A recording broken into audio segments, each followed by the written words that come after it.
E agora pergunto, alguma vez ouviu falar da síndrome da bufetada? Terá alguma coisa a ver com bater em alguém? E o síndrome boca, mão e pé? Será que é a mania de meter os pés pelas mãos? Então, e onde é que fica a boca?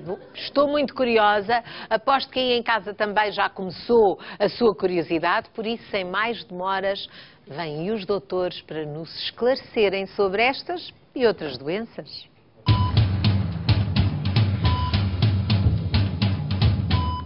Recebam, por favor, os doutores.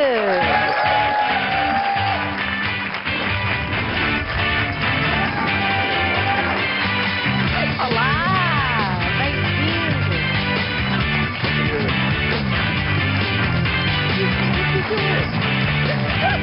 Receber os doutores. Muito boa tarde a todos, sejam bem-vindos. Ora, o nosso painel, tenho de apresentar o nosso habitual painel. Estão cá os nossos médicos do costume e, muito bem, a médica dermatologista Alexandra Osório. O médico de clínica geral Pedro Lopes.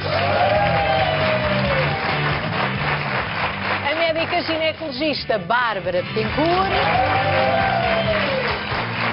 E o médico pediatra Sérgio Pinto.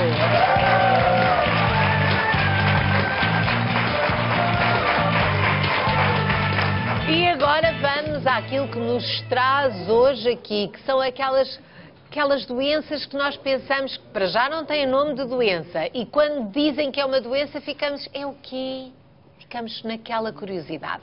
Já falei aqui da doença do pé, mão e boca. Como é que eu cheguei a este nome? Ora, tenho de explicar que na nossa caixa de e-mail dos doutores recebemos um e-mail exatamente de uma mãe, da Sílvia Mota, que diz o seguinte: o meu filho de 2 anos tinha febre e apareceram-lhe bolhinhas à volta da boca e nas mãos. No hospital disseram que ele tinha síndrome da boca, mão e pé e que passava ao fim de alguns dias. Eu gostava de saber mais sobre esta doença e da forma como se apanha, diz a Sílvia Mota. Ora, como não queremos que haja uma mãe com estas dúvidas e nós próprios também, Dr. Sérgio, pode esclarecer a Sílvia? Posso, com certeza. Portanto, Sílvia, é uma doença muito frequente em pediatria, habitualmente é uma doença autolimitada, não causa qualquer problema à criança, é causada por um vírus, o vírus chama-se Coxsackie vírus, é um vírus de uma família de outros vírus que são os entrovírus que explicam muitas doenças infecciosas que causam borbulhinhas,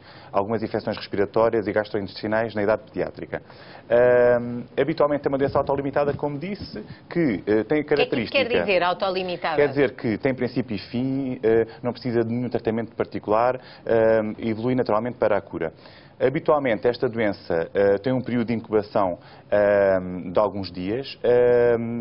O indivíduo habitualmente desenvolve um quadro febril, febre 38, 39 graus, 2 dias, e depois começam a surgir as lesões típicas que surgem inicialmente na boca, numa base vermelha, habitualmente uma borbulhinha com um tom amarelado, nacarado, acinzentado, que se distribui à volta da boca e mesmo dentro da boca, como podem ver na imagem, e que depois, no dia seguinte, habitualmente tem uma manchinha também na língua daquilo que nós conseguimos ver daqui. Se estende habitualmente para as mãos e para os pés, lesões deste género.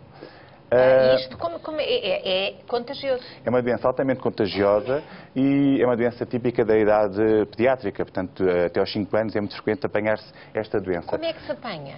A doença transmite-se habitualmente por via oral, através de partículas de saliva, da tosse, dos espirros que contêm os vírus, ou mesmo de partículas de fezes, de mudança de fraldas, e é muito frequente nos infantários, nas escolas, haver transmissão. Quando apanha, passa que tenham... É muito fácil. Então, quem tenha uma criança, como o caso da Sílvia, que o filho teve isto, o que é que se deve fazer à criança? Mantê-la afastada? Portanto, esta situação é uma situação infecciosa, portanto, deve ficar em casa nos primeiros dias de doença e deve fazer as medidas habituais para qualquer virose, que são, sobretudo, muita paciência, porque a doença vai...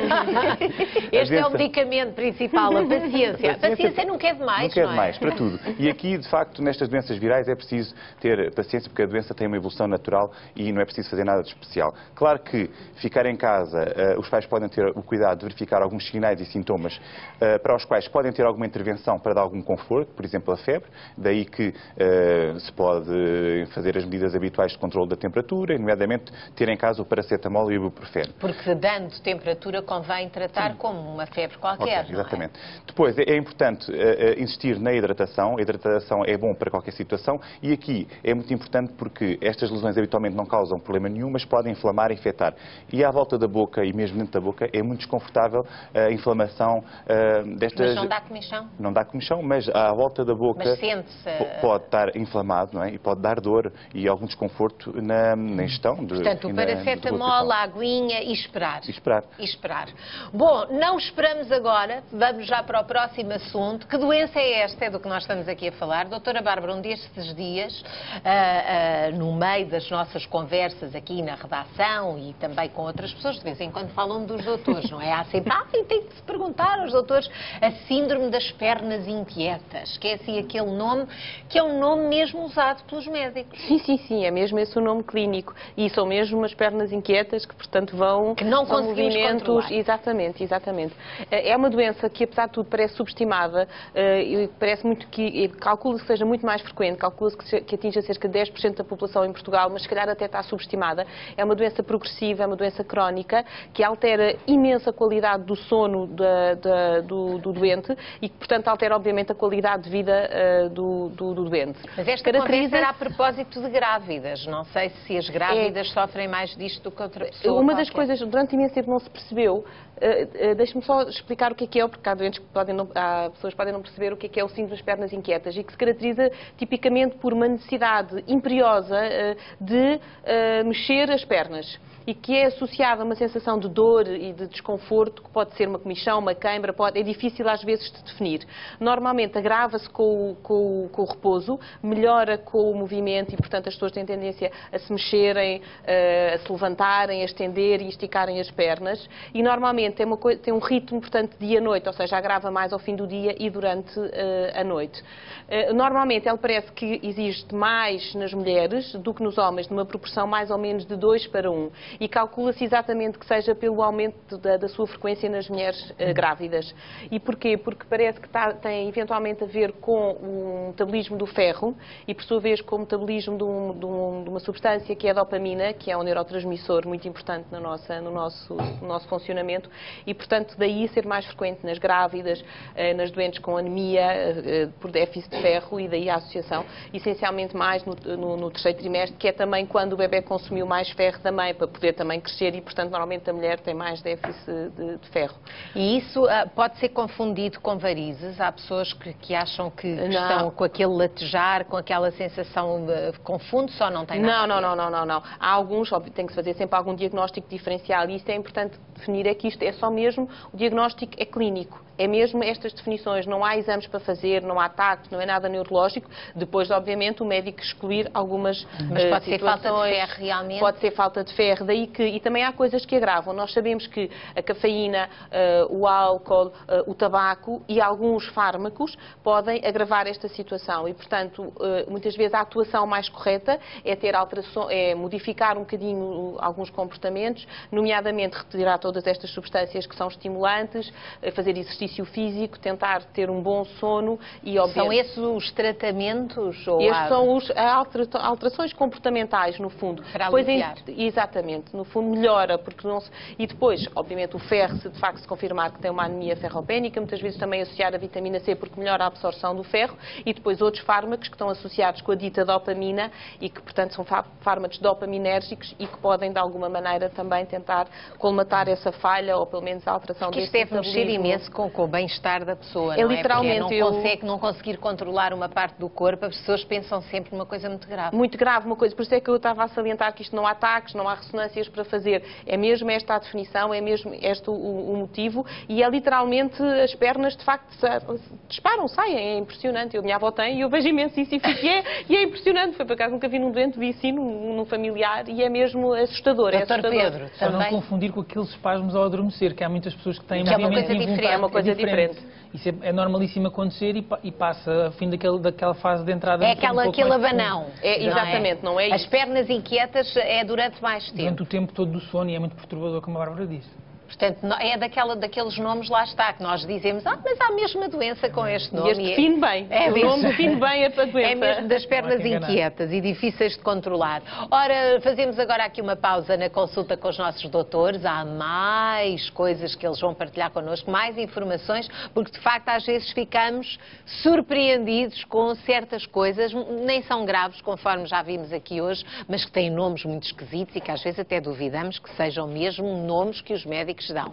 Ora, estava eu aqui a dizer que fazíamos uma pausa a propósito do nosso cartão de sonho, porque ao longo da nossa tarde o que nós sabemos é que vai havendo gente que se vai juntando a nós, que está a fazer outras coisas, que vai ligando o televisor, que se senta um bocadinho, que andou a tratar da loiça, ou a preparar já as coisas para o jantar, ou a ir buscar o netinho ao infantário. Tanta gente que anda sempre para trás e para a frente.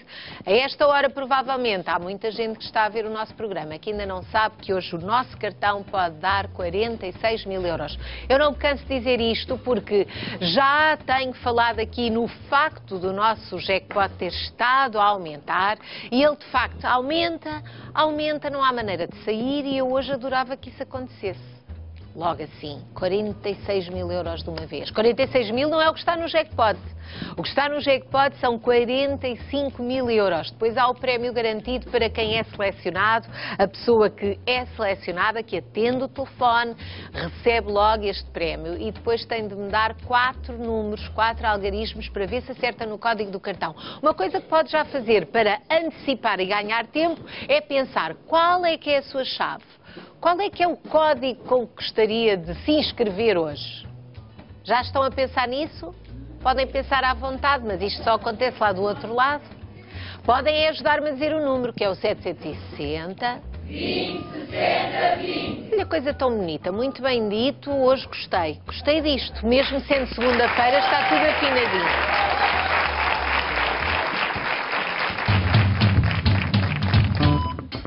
Anosmia, não há dúvida de que é uma doença com nome estranho. Sabe o que é? Os doutores explicam. E agora eu tenho que dizer que resolvemos pregar aqui uma partida aos doutores. Tenho agora um desafio, senhores doutores, para vos colocar. Pegámos em alguns instrumentos médicos. O que é que nós fizemos? Fomos para a rua pedir às pessoas que tentassem descobrir para que servem. Este é o desafio. Agora, qual é o desafio para os doutores?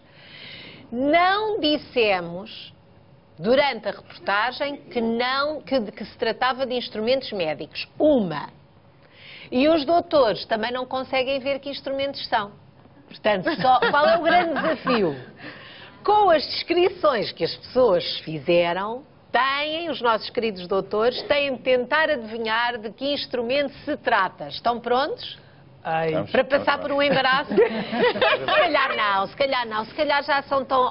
Pronto, isto já é uma coisa tão corriqueira que adivinham logo, mas é melhor estarem com atenção às respostas. São pessoas a olhar para uma coisa, a falarem sobre ela, sem saberem o que é. Na minha opinião, isso é o quê? Porta-chaves? Pode ser um jogo para miúdos, não sei. Isto é um colar, não? Não, colar não pode ser. Qual é? Isso parece um colar, não parece? Tem números... isto é natural que seja, sei lá, para as crianças. Não sei, a mim era um colar, não é? Mas era um colar, agora não sei se será. Um colar para as mulheres. É um colar para enfeitar. Então um colar também não pode ser, é tão grande, a não ser que seja um colar africano. Isso é capaz de ser para uma cura de uma coisa qualquer. Então, doutores, alguém arrisca um palpite? É ele que vai arriscar. Também pode ser Não sei, eu não sei se é o doutor ou o doutor Sérgio. Eu não uso colares, eu não uso colares. Porque a doutora Bárbara começou logo a dizer, olha, é aquilo. Aquilo começou logo. Aquilo para o doutor Sérgio. É o quê? O que é? É o instrumento utilizado para fazer a avaliação dos testículos, certo? Muito bem. Não sei. Eu tenho aqui em caixa o instrumento que nós andamos a mostrar. Eu apontei para ele porque ele é que já falou E agora disso. as pessoas vão perceber porque é que toda a gente diz, é um colar. Doutor Sérgio, faça favor. Isto é um instrumento médico. Parece um colar, mas de facto é um instrumento médico. É usado em pediatria, nas consultas de endocrinologia, para avaliar o volume testicular. Portanto, na pediatria é muito usado. é muito usado em consultas específicas de pediatria. Como se fosse um colar. Em que temos as várias dimensões em termos de volume do testículo, desde o mais pequeno ao maior. E isto depois dá-nos uma correlação com a idade, o estadio pubertário. Mas, de qualquer modo, o facto de uma pessoa ter muita experiência a usar não é, enfim, nas consultas, não significa que tenha o tamanho, quer dizer, precisa mesmo de recorrer a este objeto quando tem um adolescente. Quando quer fazer uma avaliação muito precisa, tem que recorrer. Mas não é na consulta do dia-a-dia, não precisamos nada disto, não é? No dia-a-dia não, é só em casos em que há suspeita de haver algum problema. Ora, muito bem, ninguém adivinhou, ninguém, nem aqui, nem na rua. Mas também se pode usar à noite. Também se pode, à noite ou no, enfim, ou na praia, é uma coisa colorida. E dizia uma senhora, não, isso não me parece. Mas realmente um colar foi a resposta mais frequente. Mas isto ainda não acabou, que nós temos aqui outra partida, não ficamos só... Como é que se chama mesmo? Eu tenho Orquidómetro de Prader. Orquidómetro de Prader. Orquidómetro. É este o nome? Não é um qualquer, é de Prader. Exatamente, é de Prader. Ora, vou aproveitar para falar outra vez do nosso cartão de sonho, pelo simples facto que hoje vale a pena ter esta informação. Há 46 mil euros podem ser seus, 45 mil é o prémio acumulado, 1000 euros é o prémio garantido. Se quiser inscrever-se para descobrir se é hoje o seu dia de ganhar o cartão de sonho, já sabe que só consegue descobrir isso se inscrever no 760 20 60 20. Não há outra forma de ganhar o cartão de sonho. Boa sorte, é o que eu tenho a dizer.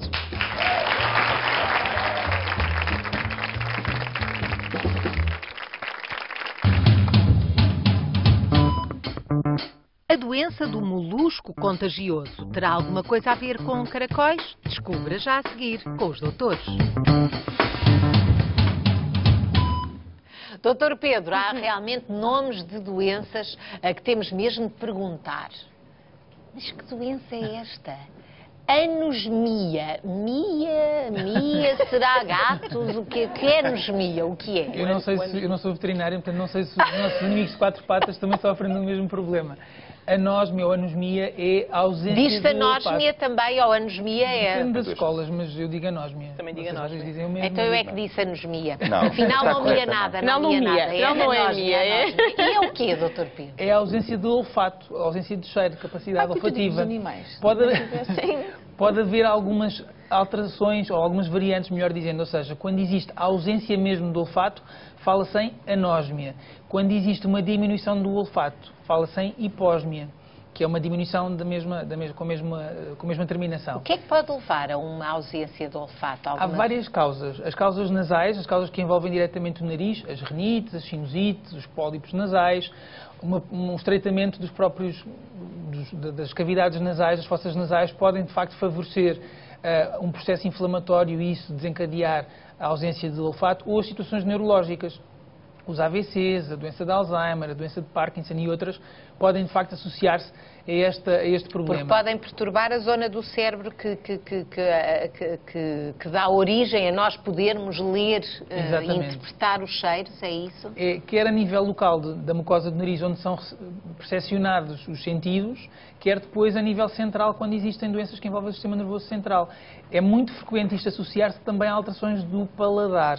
E tendo nós a noção de que 80% do nosso paladar é condicionado pelas nossas sensações olfativas, muitas destas pessoas não se queixam da ausência de olfato, queixam-se de alterações do paladar. Ou seja, queixam-se dos alimentos não lhe saberem a mesma coisa ou de terem uma diminuição da percepção. Pode estar relacionado ou não? Não é obrigatório que uma coisa ande associada à outra? A manifestação, a anosmia não é uma doença em si, é um sintoma que pode surgir no contexto daquelas patologias, daquelas doenças de que falámos.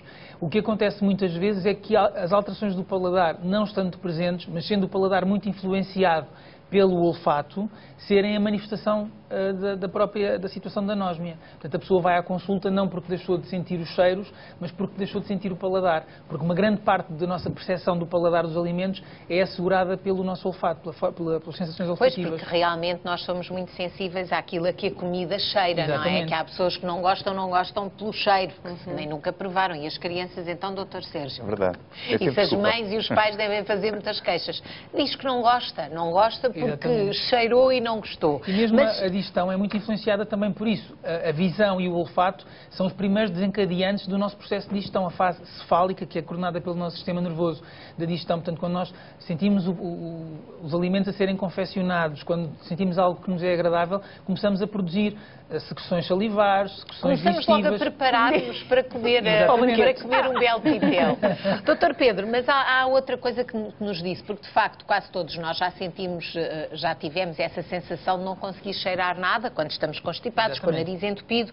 Significa que há doenças do foro respiratório que podem provocar mesmo isso durante toda a vida ou durante um período muito largo? Não é tão frequente nessas situações a anósmia ser persistente e ser crónica, ou seja, são situações de ausência de olfato ou de perda de olfato transitórias, enquanto a pessoa tem a doença que esteve na sua base em atividade. E, portanto, nesses casos, e quando possível, o tratamento da anósmia passa pelo tratamento da causa que esteve na sua origem. Portanto, se for uma situação de renite ou de sinusite ou uma infecção respiratória aguda, uma constipação ou mesmo uma gripe com envolvimento mais marcado de vias respiratórias superiores, o tratamento e a resolução dessa situação normalmente acaba por levar a uma remissão da anósmia. Nas situações neurológicas, o Alzheimer, os AVCs, etc., aí são situações que são persistentes, em que não há nada que se possa fazer. A não ser que haja uma recuperação possível e que também possa haver desse ponto de vista, não é? Mas havendo a ausência, é muito pouco provável que haja uma recuperação total.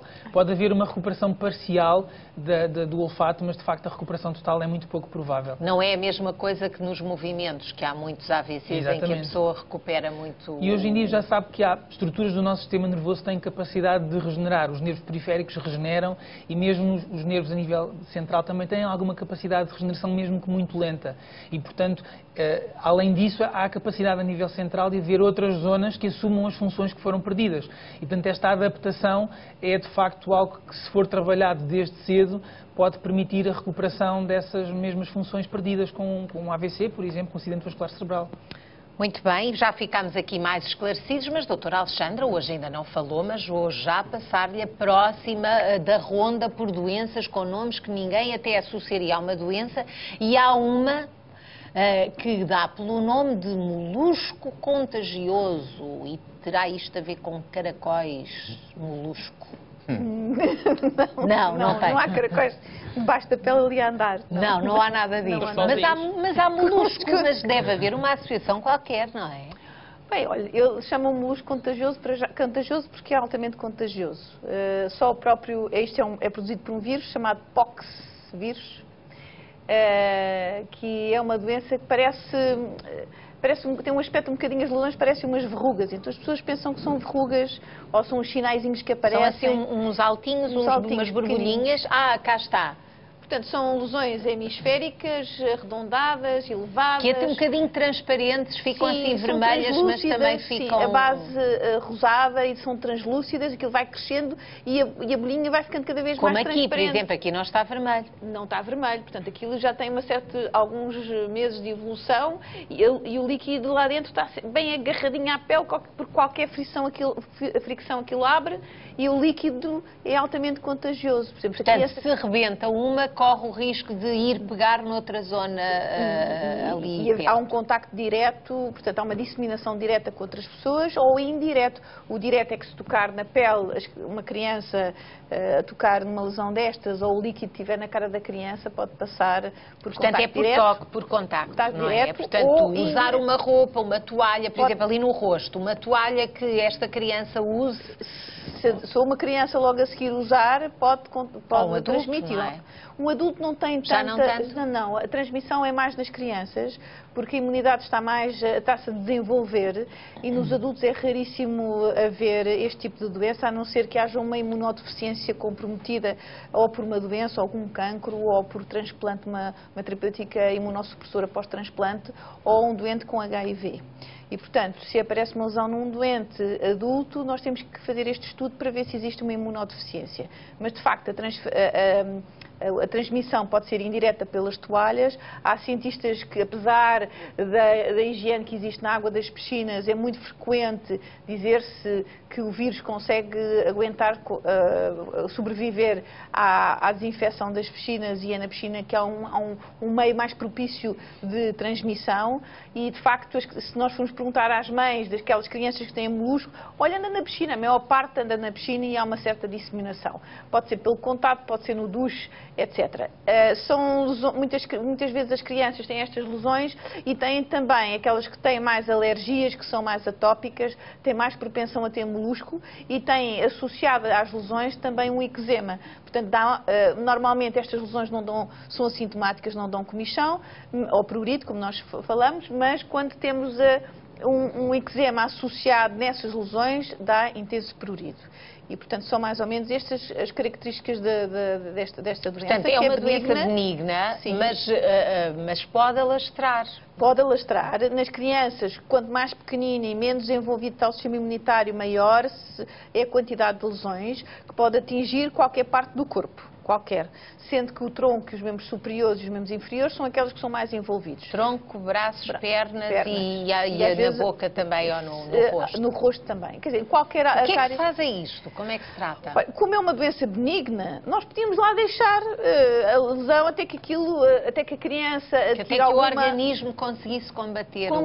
Mas o facto é que, quando são muitas as lesões, tem um aspecto estético um bocadinho, incomoda as mães. Aquela imagem que vimos da criança cheia daquelas bolinhas à volta da boca incomoda um bocadinho, além de que consegue-se contaminar muita gente. E terceiro, apesar de ser autolimitada, tem indicação para ser tratada, porque aquilo contagia-se muita gente, não é? Com pomada, extrai-se aquelas borbulhinhas consoante também. A localização, há vários tipos de tratamentos disponíveis. E, portanto, consoante a extensão da lesão, consoante a localização da lesão, consoante o tipo de pessoa que nós temos ali à frente, normalmente a terapêutica de eleição é com anestesia local tópica, com creme tópico durante 1 hora, a criança vai brincar com aquele creme localizado naquelas lesões, e depois faz-se a cortagem, chamada cortagem, que é com uma colherzinha, vai-se raspar, tira-se aquela bolinha, que aquilo no fundo tem um líquido envolvido com uma bolinha assim um bocadinho fibrosa. Até uma colherzinha que se retira ali aquela borbulhinha. A bela borbulhinha, e depois aquilo cicatriza bem. Mas há outros tipos de terapêutica, nomeadamente há um creme que se localiza, que se coloca em terapêutica prolongada, chama-se um creme com lisozima, que vai controlar um bocadinho estas lesões. Temos o hidróxido de potássio também localizado, também pode-se tratar estas lesões, e há um ácido tricolocético aplicado localmente, também faz com que as lesões desapareçam. Só que o que nós temos que pensar é decidir qual é a terapêutica que menos cicatriz deixa na criança ou no adulto quando se faz um tipo de tratamento desse. A meu ver, a cortagem, com bom controle da cicatrização a posteriori, é o melhor. E deve-se fazer uma vigilância de 2 em 2 meses, porque enquanto estamos a tratar alguma coisa. Sim, está-se a disseminar a outro sítio. É contagioso, atenção, este molusco. Entretanto, continuamos com estas doenças, mas que doenças são estas? E agora há outra. Síndrome da bufetada. Doutor Sérgio, isto é de dar a agredir as crianças? Não, há um síndrome da criança maltratada. Isso podemos falar noutro programa. Isso é uma coisa muito grave. Esta é grave. Esta é uma situação também, é uma virose banal, muito frequente em idade pediátrica. Habitualmente a criança está com muito bom ar e aparece com uma face rosada. E depois surgem umas lesões, habitualmente também umas manchinhas vermelhas, dispersas pelo corpo, mais nos membros, que habitualmente têm uma evolução de 1 a 2 semanas, depois desaparece. É uma doença causada também por um vírus. O vírus chama-se parvovírus humano B19 e, na maior parte das situações, é uma doença banal. Importa perceber que nas crianças imunocomprometidas ou com terapêuticas imunossuppressoras... Estamos a ver uma buchinha toda vermelha. Exatamente. Pode ter problema, uma vez que este vírus pode dar uma aplasia medular, ou seja, pode infectar a medula e causar uma paragem na produção das células sanguíneas, vá lá. Portanto, não é para ignorar. Não é para ignorar. E, por outro lado, também na grávida, associa-se a lesões para o embrião e feto importantes, de onde as grávidas devem evitar o contacto com crianças com as doenças virais todas, e em particular esta. Porque pode haver uma confusão quando aparece a buchinha vermelha, conforme disse, quer dizer, há quem ache que as crianças rosadinhas ainda ficam mais bonitas, portanto, não sei se isto aparece logo muito marcado ou se vai gradualmente, até parece que a criança está mais coradinha e não parece nada de especial. Habitualmente, o que acontece é que há um período de contágio, período de incubação, 1 a 2 semanas, em que não há sintoma nenhum, e depois aparece uma febre habitualmente baixa, ou muitas crianças nem têm sequer febre, de onde estão em plena saúde e aparecem com a face vermelha. Daí que vem logo à cabeça que a criança foi batida. Um dia ou 2 dias seguintes acontece que surge um exantema, portanto umas borbulhinhas no tronco, como eu disse, mais marcados nos membros, e estas lesões têm a característica de terem um aspecto muito flutuante ao longo do dia. Habitualmente nos períodos vê-se menos bem, noutros vê-se melhor, habitualmente associa-se a alterações da temperatura corporal ou mesmo ambiental, por exemplo o banho, a água do banho quente exacerbam mais este exantema. Portanto, o calor é de evitar. Torna-as mais evidentes. Habitualmente são lesões que não dão comichão, não dão prurido, têm esta evolução que desaparecem em cerca de 2 semanas. Em algumas situações podem se arrastar mais semanas, mas é só o aspecto. Mas entre uma semana a 15 dias, sim, habitualmente pode-se arrastar mais um pouco. De qualquer modo, ficámos aqui a saber, há a síndrome da bufetada. Não sei se já sabiam que existia esta. Olha, a maioria das senhoras que estão ali, dos senhores... Terapêutica também não requer qualquer terapêutica. Portanto, aparece, deixa-se estar e espera-se que passe, exatamente. Não é? Não sei que seja por mais. Diga, Dr. Pedro. Esperoterapia. Olha, também o Dr. Pedro inventou agora isto. É o esperoterapia. Às vezes, Dr. Pedro, realmente nós temos falado aqui de questões relativas à saúde que preocupam muito, mas que o melhor é mesmo usar a esperoterapia que passa, não é? Não tem efeitos secundários. E na dermatologia também há esperoterapia, que é para ver a lesão a desenvolver-se até que se chega ao diagnóstico. Que muitas das vezes é difícil, não é? Deixá-la evoluir um bocadinho para se perceber. Uma semanita. Ora, agora estão mesmo prontinhos e se não estão vão passar a estar, porque temos outra partida para os doutores. Não resisto, agora que estamos a chegar ao fim, não resisto a lançar novamente o desafio do adivinhem qual é o instrumento. Lá fomos nós, com o instrumento para a rua, já sabem as regras, mostramos o instrumento, não dissemos o que era, nem se vê o que é. Portanto, estejam com atenção a ver se descobrem. Este objeto serve para quê? Pode ser para apertar, portanto, dá-me ideia que isso tem uma mola e que pode ser para qualquer coisa que tenha que tirar. Parece que aquilo é de apertar ali e estas coisas abrem. Deve estar relacionado com a estética. Para mim, acho que deve estar relacionado com a estética. Provavelmente para meter pestanas postiças ou qualquer coisa desse género. Isto é um género de uma pinça, mas agora para que serve não sei. Olha, poderia fazer de bico de pato. Parece-me qualquer coisa relacionado com saúde, com medicina. Para medir o pulso, talvez. Sinceramente, eu nunca ouvi. É uma coisa de apertar e alargar, não é? É para sacar um saco de rolhas. Não é bem um alicate, mas é um alicate mais moderno. E então, alguém se atreve a dar um palpite, doutores? Será que é uma pinça? Doutora Alexandra. Uma pinça onde se põe, às vezes pomos a compressa para desinfetar a barriga do doente ou uma zona e acha cirúrgica. Que dava para pôr pestanas postiças? Dava que tem assim uma coisa, uma coisinha.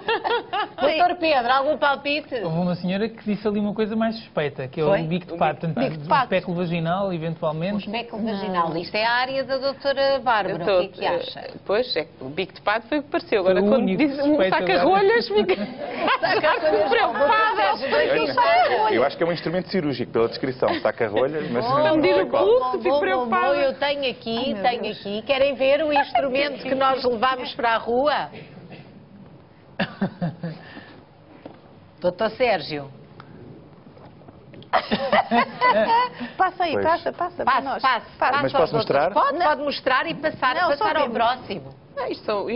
Isto é um afastador automático. É um afastador automático. Quando um cirurgião está a operar sozinho, pode ter a ajuda do segundo, quer dizer, não tem lá ninguém, mas tem este instrumento que afasta e podemos operar sozinhos. Então exemplifique, doutora Bárbara, como é que Imagino faz? que isto aqui... Imagino que isto é uma ferida. Uma ferida, não é? Vai ficar nas mãos do doutor Sérgio. Pronto. Fizemos mesmo uma incisão abdominal, portanto, ou que seja... um corte. Exatamente. E depois coloca-se isto e depois isto abre assim. E é uma maneira de ficar com o campo exposto cá dentro, para operar aqui dentro, sem ter os bordos... Eu estou a fazer força. Chama-se mesmo afastador, porque a pele, quando há um corte, tem tendência a voltar ao mesmo lugar. E, portanto, isto permite que a zona fique aberta. E ao fazer força, os tecidos não conseguem... porque agora travou. Trava sozinho, automaticamente. É como se fosse uma pessoa a pegar com duas pinças, assim, a abrir a ferida operatória. Então faz assim e depois quando fazemos isto... Não. Pois é, trava mesmo. Eu gostava de saber como é que aquele senhor tirava uma rolha com esta Saca rolha. Ou como é que as pestanas. É parecido, não? De revirar as pestanas. É para revirar as pestanas. Realmente a medicina tem tantos mistérios. E então, para quem não percebe nada, ainda mais mistérios, não é? Não houve uma única pessoa que tivesse adivinhado e mesmo os nossos doutores tiveram aqui vários palpites. Não adivinhamos. Gostei muito. Gostaram deste desafio? Qualquer dia fazemos outra partida aos doutores. Gostaram? Olha, uma salva de palmas para os doutores, que a consulta de hoje tem mesmo de ficar por aqui.